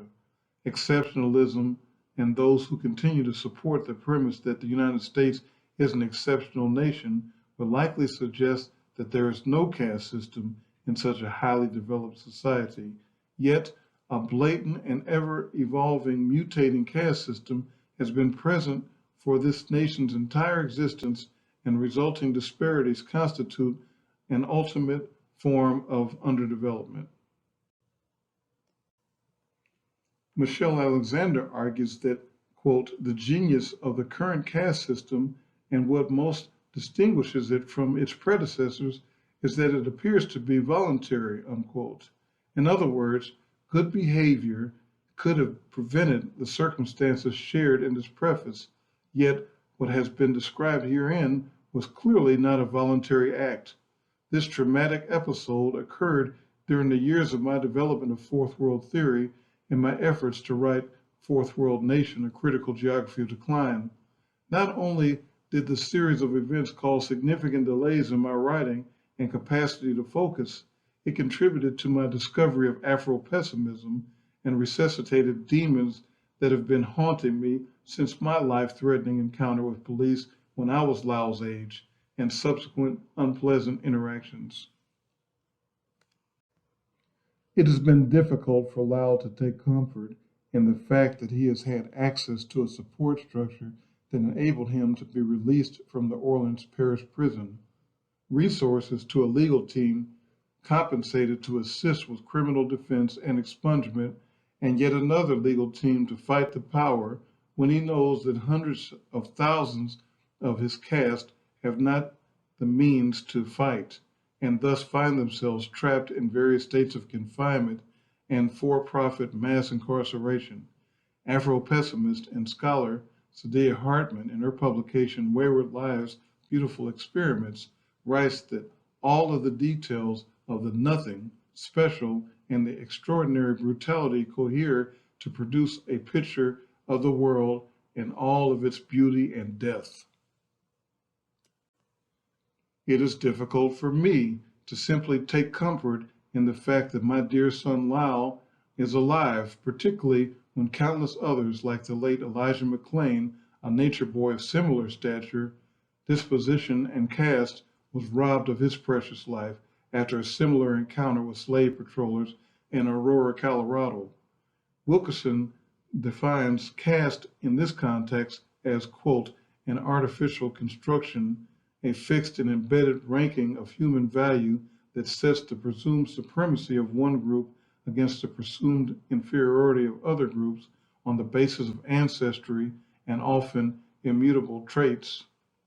In this caste, I find myself, as we find ourselves, in a perpetual state of anxiety, under duress, and existential fear. Taking any form of comfort results in acceptance of the unacceptable. The realization that we reside in anti-Black space does not constitute acceptance. This poor excuse for citizenship places our physical and emotional health in jeopardy and undermines overall life expectancy. After all, the prison industrial complex is now one of the few remaining industries that drive the economy of a post-developing nation. Like other old houses, America has an unseen skeleton, a caste system that is central to the operation as to the studs and joists that we cannot see in the physical buildings that we call home. Caste is the infrastructure of our divisions. It is the architecture of human hierarchy, the subconscious code of instructions for maintaining, in our caste, a 400-year-old social order. Looking at caste is like holding the country's x-ray up to the light. This story does not conclude. It is an ongoing, ever-evolving struggle as we endeavor to make a way out of no way in a post-developing fourth world nation.